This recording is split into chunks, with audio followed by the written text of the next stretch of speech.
Reclaiming our heart in troubled times.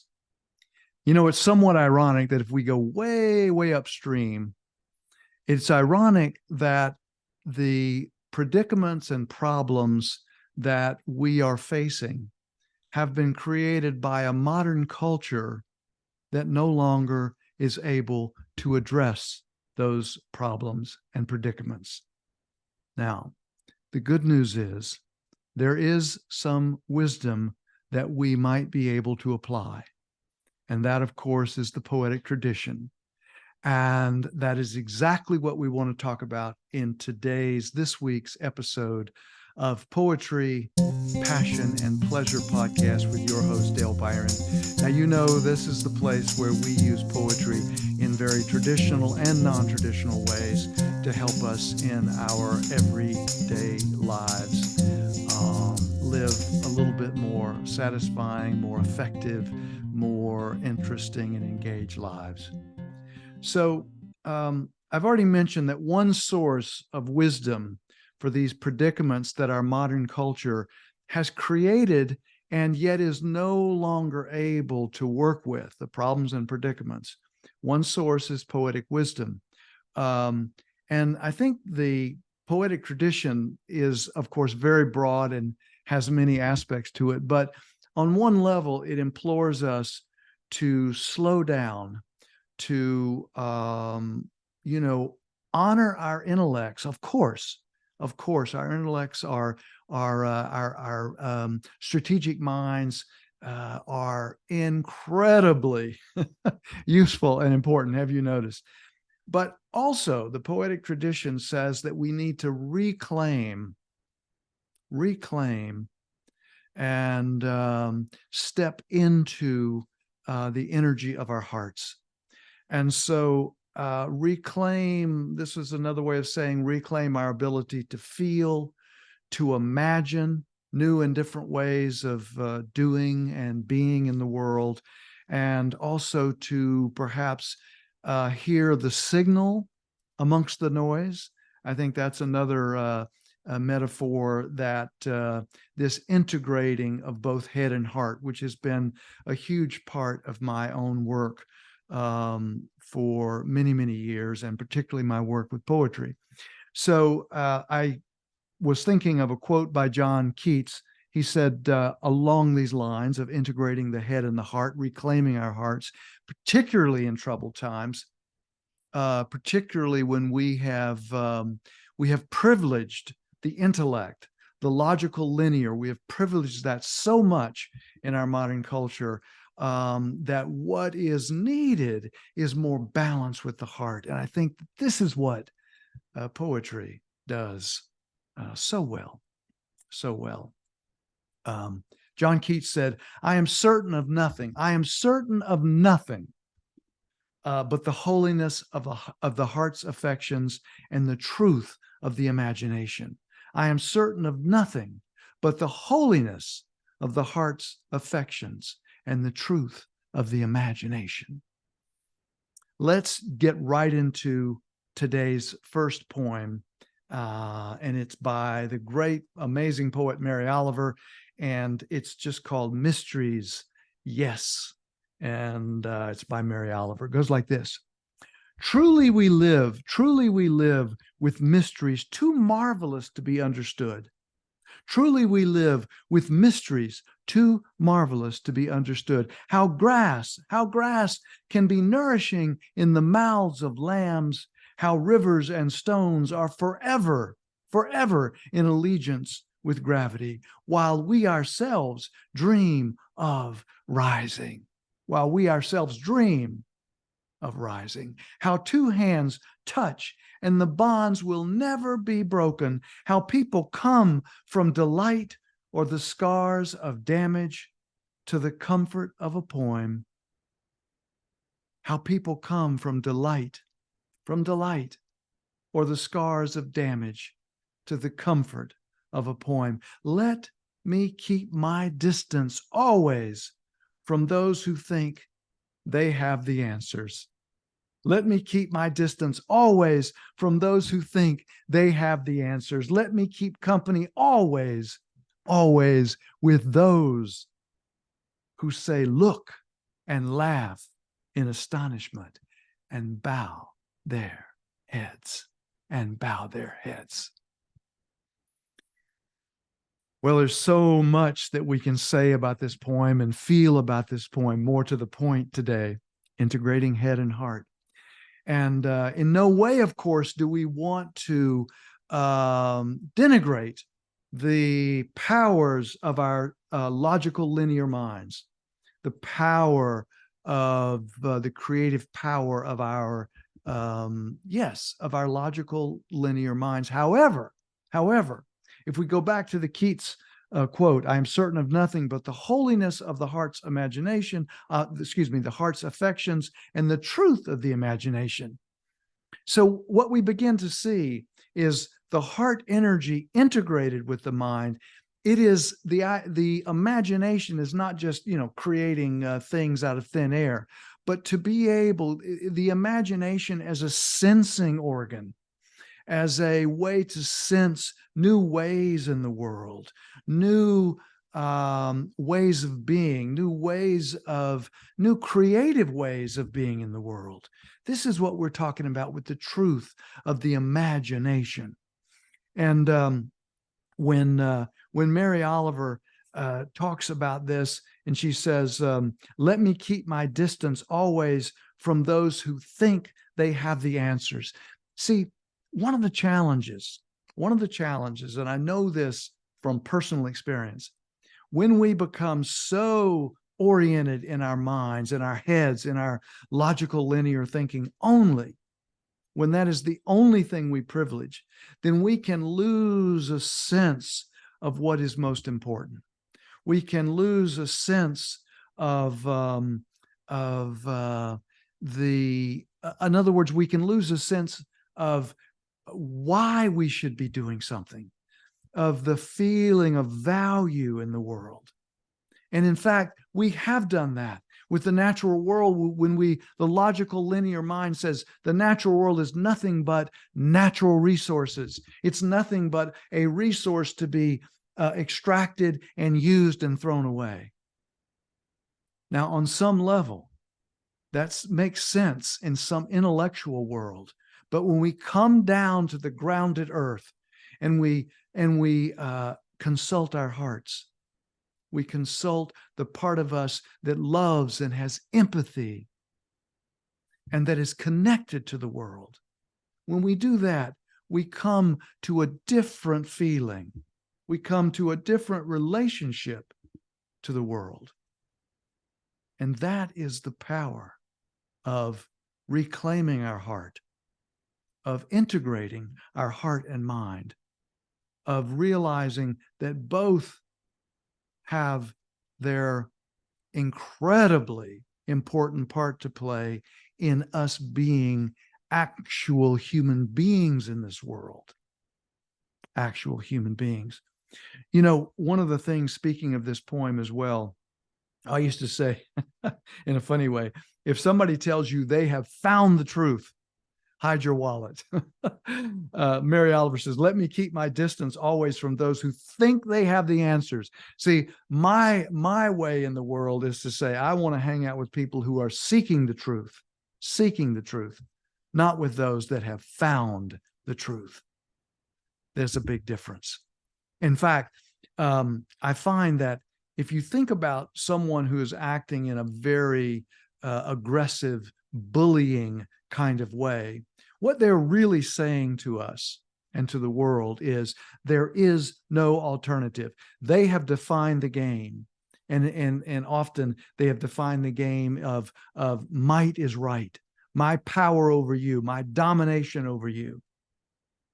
And so the acronym is TINA. There is no alternative. That is what sinks us into despair. When we begin to believe that we have no options, that we have no alternatives except the yes, no, the either or, either dominate or submit, in that kind of linear thinking.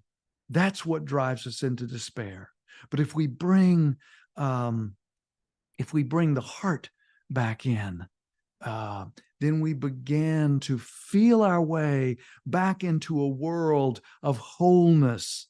We begin to feel our way back into a world where we value things not for their resource, not so that we can extract them and use them and throw them away, but for their deep, intrinsic, loved value. There's a great poem, or a great few lines by a poem by the poet Goethe. He says, tell a wise man or else keep silent. Tell a wise man or else keep silent.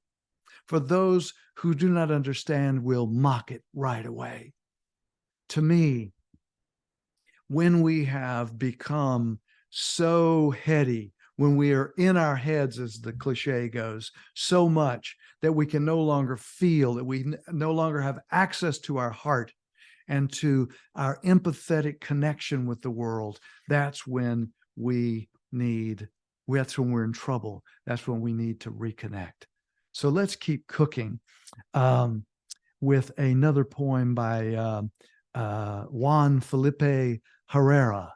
And it's called Let Me Tell You What a Poem Brings. Let me tell you what a poem brings. And it goes like this. Before you go further, let me tell you what a poem brings. First, you must know the secret. There is no poem. There is no poem to speak of. It is a way to attain a life without boundaries. Now, let me just stop there and step out of the poem for a second. The poet is telling us, look, it's not the poem that's important.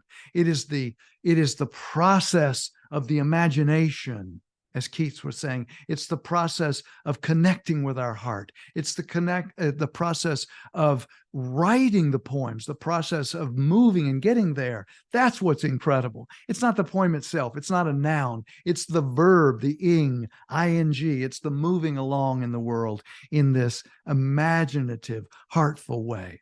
So before you go further, the poet says, let me tell you what a poem brings. First, you must know the secret. First, you must know the secret. There is no poem. There is no poem to speak of. It is a way to attain a life without boundaries.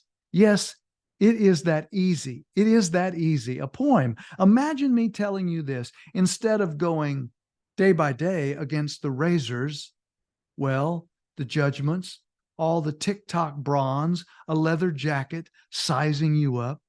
The fashion mall, for example, from the outside, you think you are being entertained. When you enter, things change. When you enter, things change.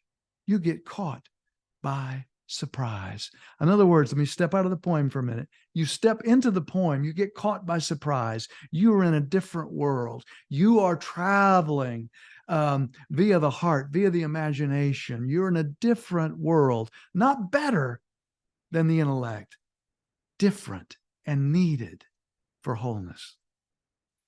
The poet goes on. When you enter, things change. You get caught by surprise. Your mouth goes sour. You get thirsty. Your legs grow cold, standing still in the middle of a storm. A poem, of course, is always open for business too, except as you can see, it isn't exactly business that pulls your spirit into the alarming waters. There you can bathe, you can play, you can even join in on the gossip. The mist becomes central to your existence. They asked William Stafford once, interviewer asked the great poet William Stafford, what is your favorite poem? And he said, the last one I wrote. What is your favorite poem? The last one I wrote. That made perfect sense to me when I heard that, because I know a lot about his life. I love his poetry. Is that it is the process that's sacred. He said as much as well in other interviews. It is the process of imagination, the process of writing poetry, the process of stepping into the poetic tradition, the process of reclaiming our heart. This is what's important. It's not the poem. It's not the noun. It's not that specific poem, even as beautiful as a particular poem, including this one I just spoke. It is the process which is sacred. So this poet says, so a poem, of course, is always open for business too, except, as you can see, it isn't exactly business that pulls your spirit into the alarming waters. There you can bathe, you can play, you can even join in on the gossip. The mist, that is, the mist becomes central to your existence. The process of reclaiming our hearts, the process of integrating. I thought to myself as I was putting this together, do not underestimate the power of a story that makes your heart sing. Do not underestimate the power of any story that integrates your heart and your head, or simply, we can put it this way, that makes your heart sing. Now, as I've often said, and one of the things inferred in this particular episode is that I often think that sort of the cultural, I talked a little bit earlier about being able to recognize the signal within the noise. Well, all of us, there's tremendous noise coming at us. And one of the things that poetry, I think, helps us do, not only, reading it, of course, and reading other people's work, but give it a try. The stepping into the poetic of writing, the poetic tradition from a writer's standpoint is also an amazingly wonderful and heart-rendering and heart and head integrating process. But what I think is that often, if we're going to not just be swept away by the cultural story, and I've already said, that the cultural story is now, our modern cultural story in so many ways, economically, politically, socially, particularly ecologically, it is creating problems that it does not have the inherent tools to resolve or even address. This is the challenge of being in a time where a new story is emerging, where we are hospicing the old story and we are mid-wifing the new story. And part of that is for us to decide, I use the silly metaphor, how we want to pickle ourselves. We're like the cucumber in the jar. Now, what kind of, and we have some choice about what kind of juice, what kind of friends, what kind of conversations, what kind of material do we feed ourselves?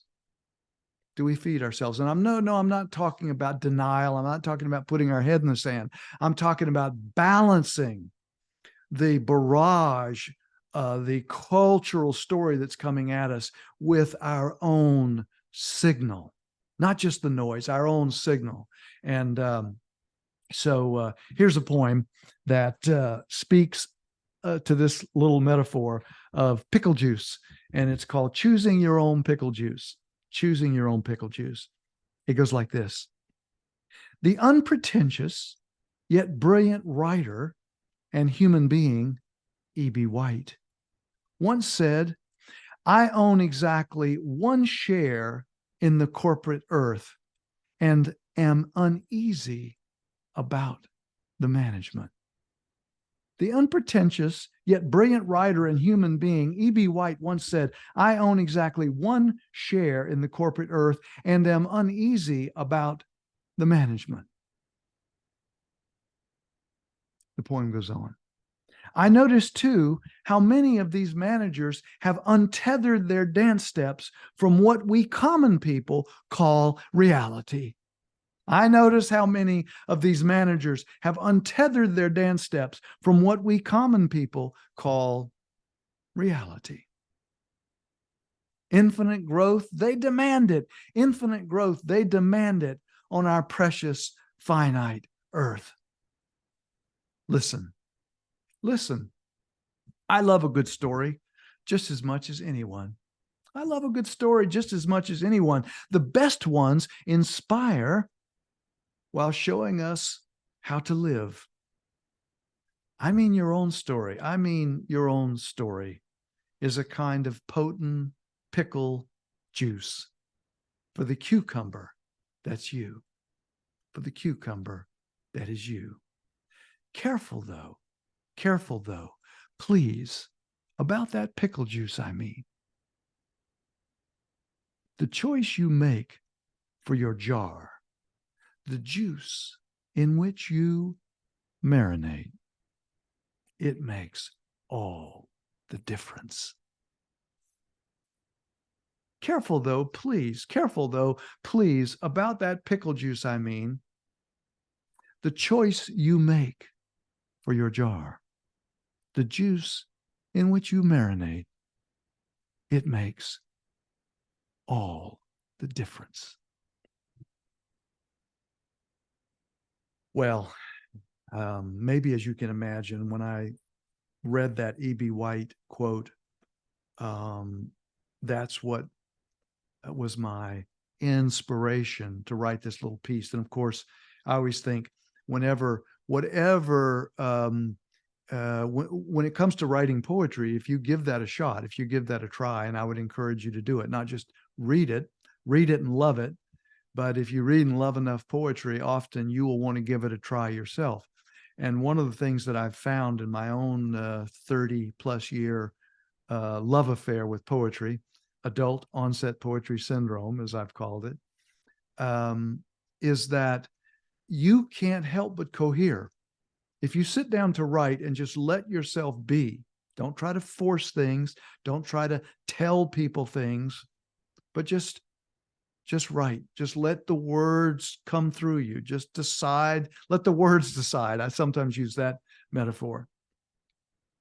You can't help but cohere. So whatever is percolating inside you, whatever is in there, I'm mixing my metaphors now, but whatever is in there will come out. And so one of the things I've been thinking about is this pickling metaphor, that we can choose the juice, at least for our little jar. We can choose that. And that's very important, especially if you want to reclaim your heart, especially if you've been feeling a certain sense of despair, because we convince ourselves, or we allow ourselves to be convinced, or however you want to say it, that we have no alternatives, that we have little to no agency. Those are all, you talk about a recipe for despair. One of my Aikido teachers, George Leonard, used to say, you can determine the level of anyone's mental health by the number of options they perceive they have. So if we feel like we have few options, then we are in trouble. The note I made about this little poem, Choosing Your Own Pickle Juice, that I wrote earlier this year, is if the authorities are insulting our intelligence,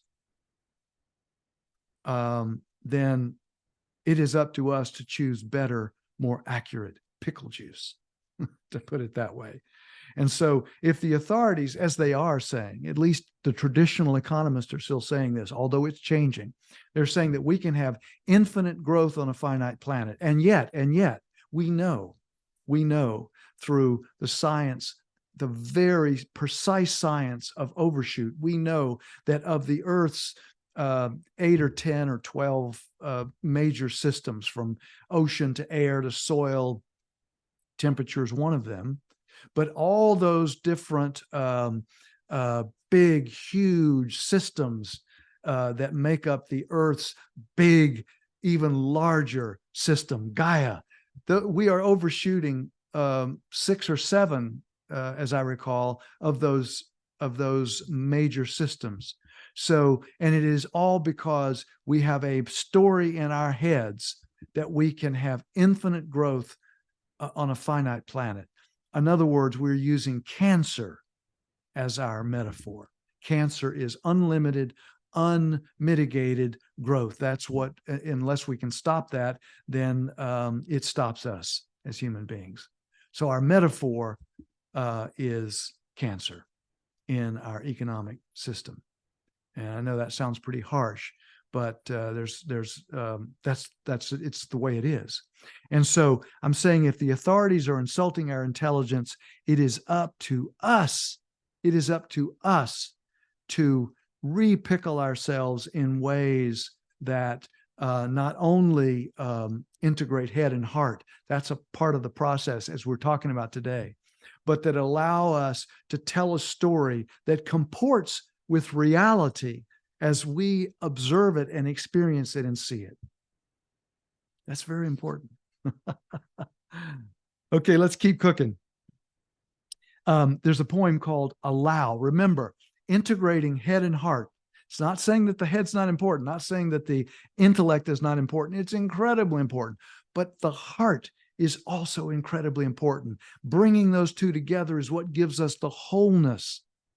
And in my humble opinion, that is the definition of wisdom. When we have brought the head, the intellect, logical linear intellect, when we bring that together with the imaginative, emotive, sensing heart, now we're cooking. Now we are a complete and whole human being.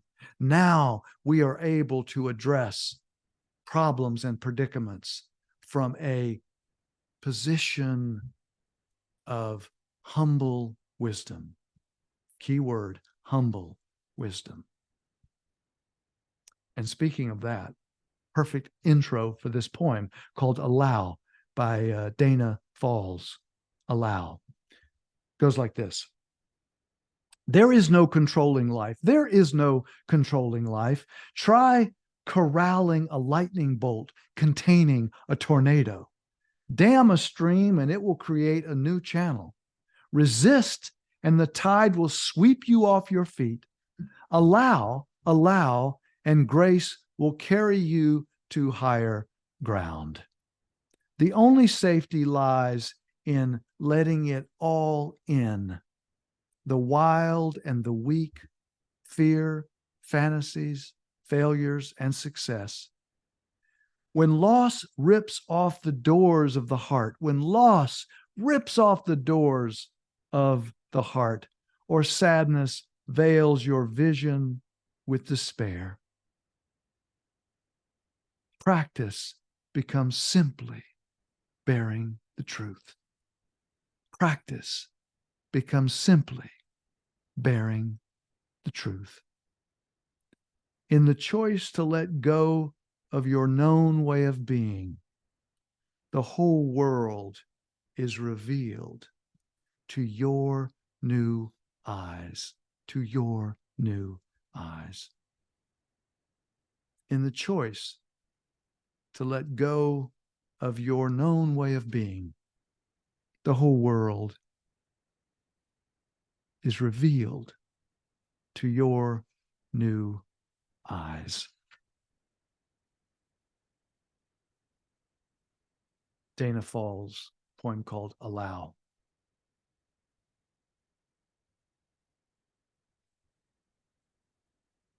It's not that the logical linear mind has not done amazing things. It's not that there has not been discoveries and there's not been incredible benefits to the cultural stories that we've had. It's just that we have now created a world where that story is no longer able to cope or address the problems that the culture itself has created.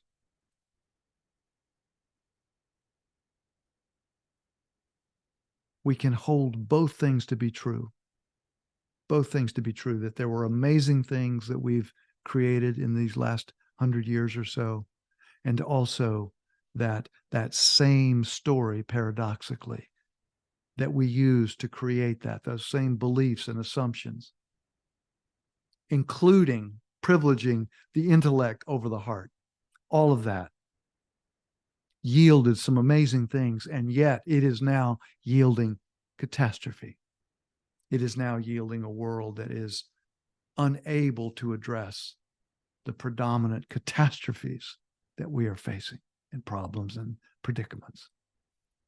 I was looking and thinking about this, and I made a couple of notes. The dominant story elements, or the elements of our dominant story, include roughly these things that I think, that I was making notes about. Number one, that humans are separate from Earth. Number one.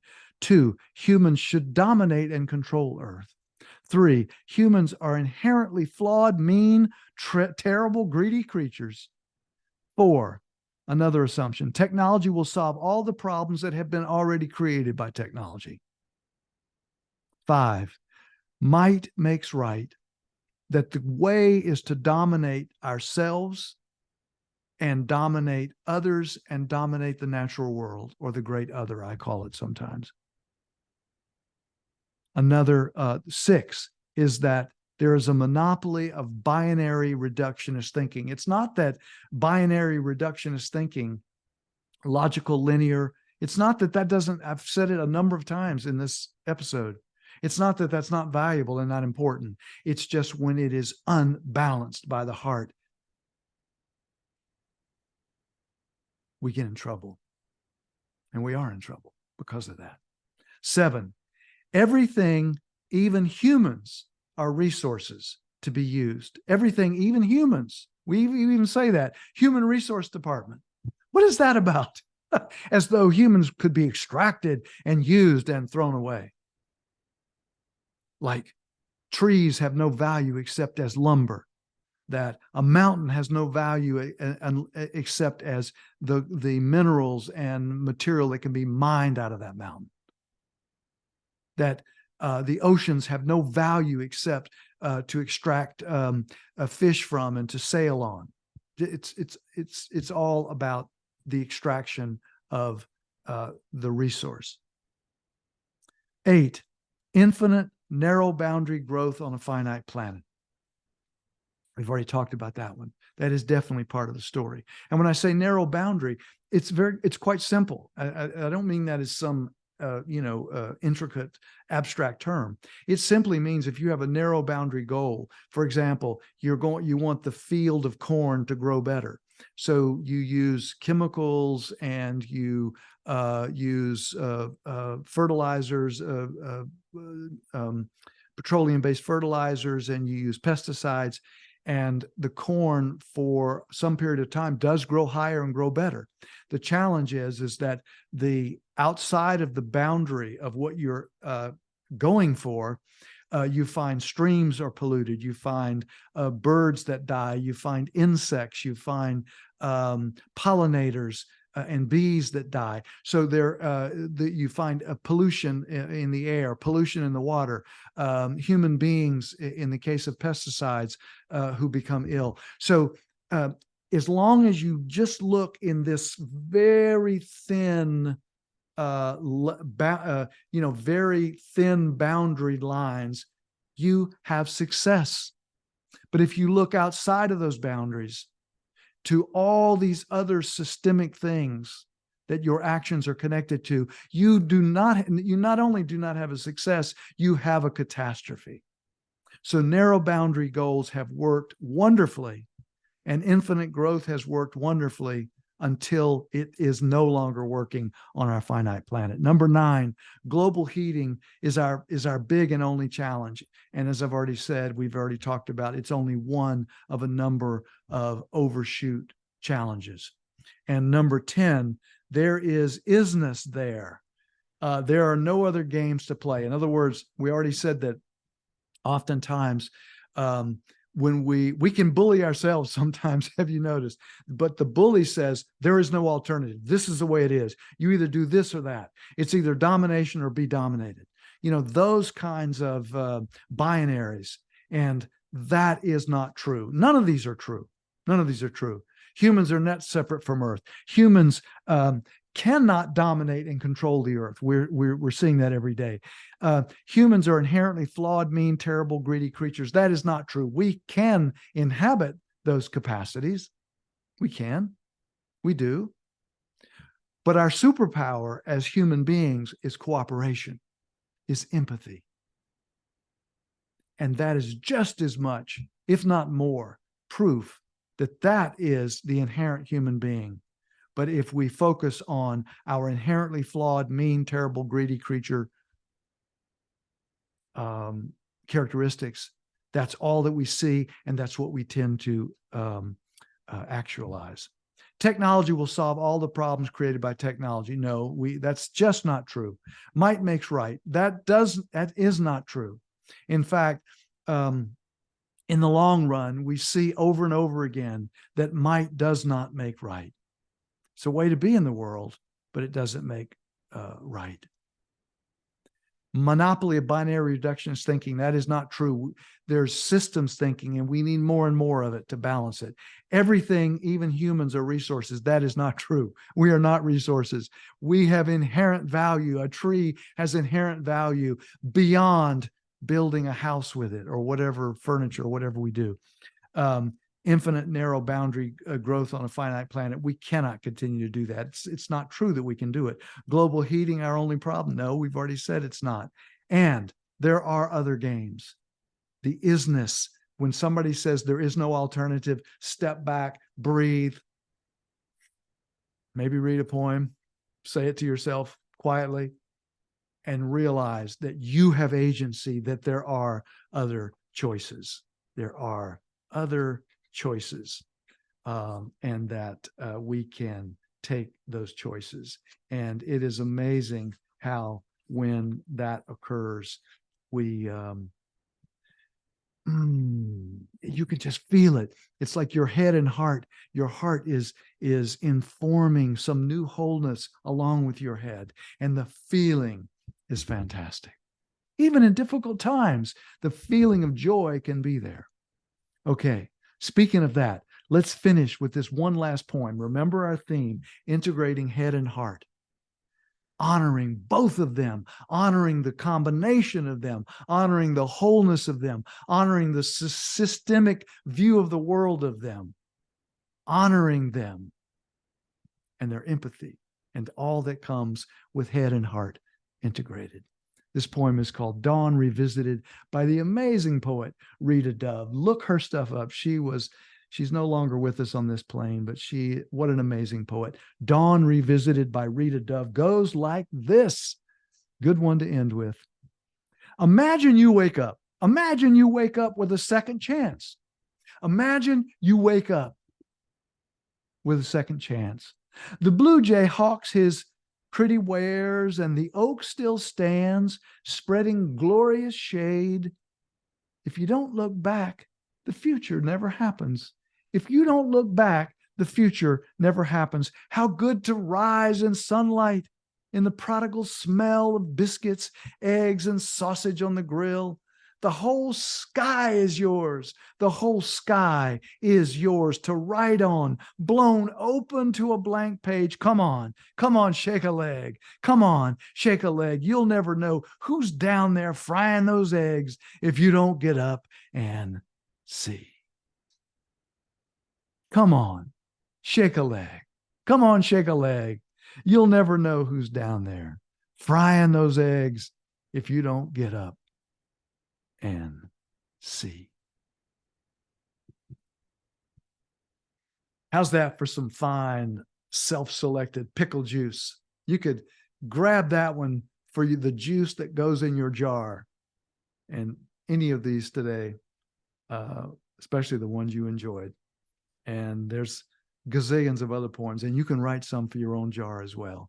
And our own jar, remember, it includes the friends we hang out with, the conversations with those friends, the way we work with the world. If we're able to take a kind of a mindful approach to the world, a very intentional, conscious approach to the world, all that is part of integrating head and heart. Okay, that is a wrap That is a wrap. I just want to say this. If you've hung in there and you've been listening to this for, I don't know how long, there's a lot of episodes now. I really appreciate your listening ear. I really appreciate your being on this journey. I really do.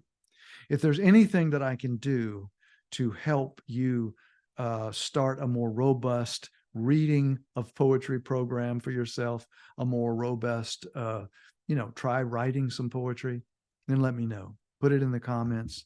And as I always say, or I like to say, pass this along to others that you think might enjoy the podcast. I do think it's important for us. This has been my kind of mission in the world, is to first and foremost, of course, to help integrate my own head and heart, to help bring a more wholeness to the world. And then to help others using the poetic tradition, using poems. There are many other ways, of course, but the poetic tradition is close to my own heart, and it is a good tool for integrating head and heart. So thank you again for your listening ear, and until next time and next poems, please take good care of yourself. And as I've been saying for the last few episodes, if you can, please take good care of someone else. Thank you.